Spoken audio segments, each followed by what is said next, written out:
If you've ever had brain fog, you already know something about it that's hard to explain to other people. You're awake, your eyes are open, you're trying to think, but your brain just won't cooperate. You forget simple words, you lose track of conversations, you walk into a room and can't remember why you're there. And the strangest part is that it doesn't feel like tiredness. It feels almost exactly like something else, a hangover. Your thinking slows down, your reaction is delayed, your head feels heavy. Sometimes there's even pressure or a dull headache. A lot of people describe it the same way. It feels like my brain is full of cotton. Or it feels like someone turned down the dimmer switch in my mind. And if you've ever tried to explain this to someone who hasn't experienced it, you know how frustrating that can be. Because from the outside, everything looks normal. You look fine. Your blood test may even look fine. But inside your head, there's clearly something not working right. So today I want to talk you through something important, because brain fog is one of the most misunderstood symptoms in modern health. And when you understand what's actually happening inside the brain, the hangover comparison suddenly makes a lot of sense. Let's start with something everyone has experienced. Think about the last time you drank too much alcohol. The next morning, your brain didn't feel normal. Your thinking slowed down, your memory was fuzzy, your concentration was poor, and even simple tasks required much more effort. That's not a coincidence. Alcohol temporarily interferes with several key systems inside the brain. It disrupts energy production, it increases inflammation,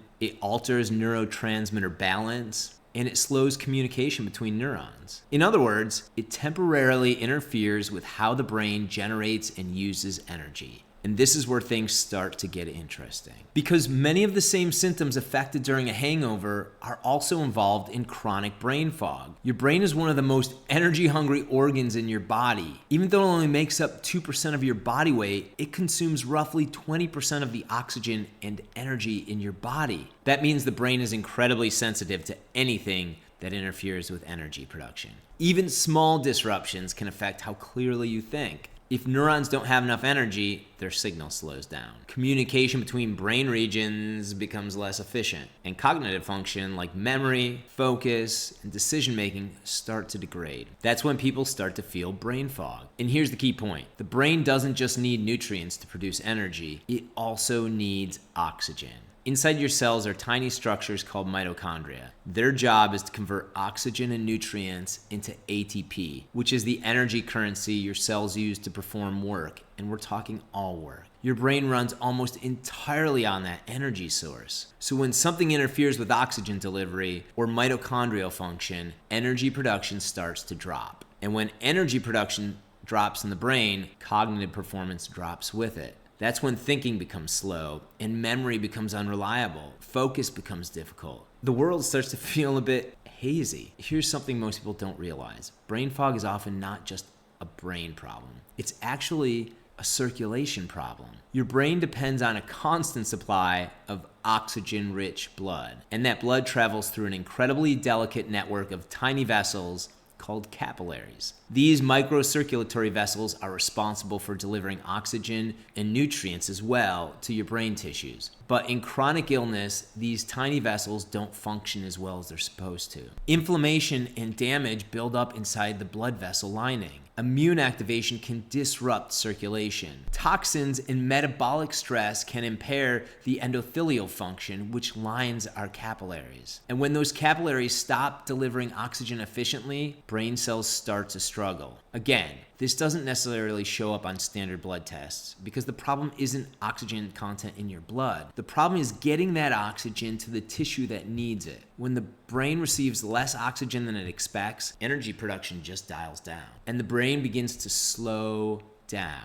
This is also why brain fog is often considered in conditions like Lyme disease, long COVID, chronic fatigue syndrome, and autoimmunity. These conditions often involve some combination of inflammation, circulatory disruption, mitochondrial stress, and immune activation. Each of those factors can affect how efficiently the brain produces energy. When several of them occur at the same time, the brain can enter a state where it simply doesn't have the energy required to operate at full capacity. That's when people feel like their brain has gone offline. Now, this leads to another important point. Brain fog is not always random. Very often, it's the brain responding to an energy deficit. Your brain constantly monitors the availability of energy throughout the body. And when it detects energy production is struggling, it can activate protective mechanisms. One of those mechanisms is actually fatigue. Another is reducing cognitive load. In other words, the brain is intentionally slowing certain functions to conserve energy. This is similar to what happens to your phone when it enters low power mode. The systems begin shutting down non-essential functions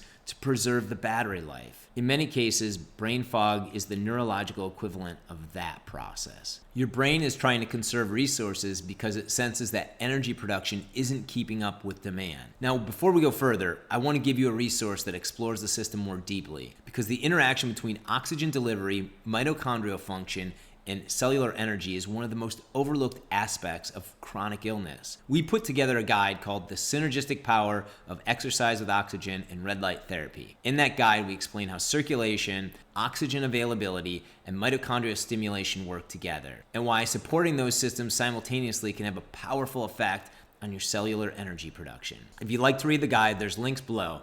You can download it. Now let's come back to something important. Why does the brain feel like it's so similar to a hangover? The answer comes down to neuroinflammation and metabolic slowdown. During a hangover, several things happen in the brain.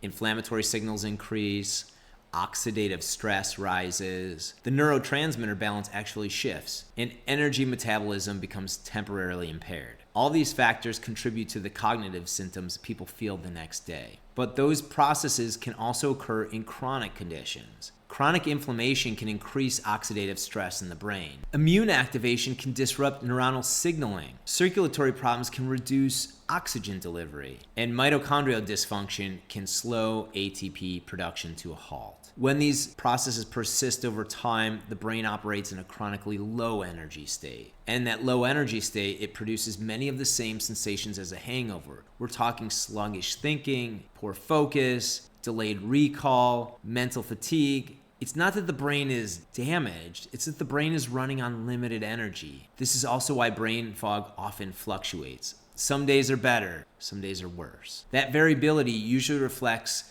different levels of inflammation, circulation quality, sleep quality, immune activity, and metabolic stress. When those factors improve temporarily, the brain receives more energy. Cognition improves. But when those factors worsen, the brain fog just returns. Understanding brain fog through this lens can be incredibly empowering because it shifts the conversation away from vague explanations like it's stress or it's probably anxiety, and instead it allows us a much more meaningful question. What's interfering with the brain's energy supply? Because when we address the systems that produce and deliver energy, many of the cognitive symptoms begin to improve, and they can improve quickly. Now, there's another piece of the puzzle that often surprises people. When individuals dealing with chronic brain fog finally run extensive lab testing, many of those tests just come back normal. And that creates a lot of confusion. People start asking themselves, how can I feel this bad if my labs look fine? And that question is so common. And the answer is incredibly important because routine blood tests were never designed to detect many of the processes